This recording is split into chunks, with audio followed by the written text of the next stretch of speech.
Revenue പട്ടയ ഭൂമിയിലെ വീട്ടിമരങ്ങൾ മുറിച്ചു നീക്കാൻ നടപടി ആരംഭിച്ചു. നെയ്ക്കുപ്പയിൽ കർഷകർക്കും വീടുകൾക്കും ഭീഷണിയായി നിൽക്കുന്ന മരങ്ങളാണ് മുറിച്ചു നീക്കുന്നത്.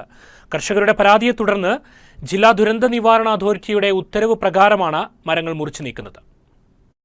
റവന്യൂ ഭൂമിയിലെ വലിയ വീട്ടി തേക്ക് മരങ്ങൾ മുറിച്ചു നീക്കാൻ സാധിക്കാതെ കർഷകർ ബുദ്ധിമുട്ടുന്ന വാർത്ത വയനാട് വിഷൻ നേരത്തെ റിപ്പോർട്ട് ചെയ്തിരുന്നു.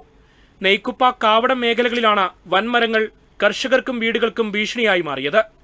നടവയൽ വില്ലേജിന് കീഴിൽ നെയ്ക്കുപ്പയിൽ മാത്രം 40 കർഷകരുടെ ഭൂമിയിൽ 300ഓളം വീട്ടിമരങ്ങളുണ്ട്.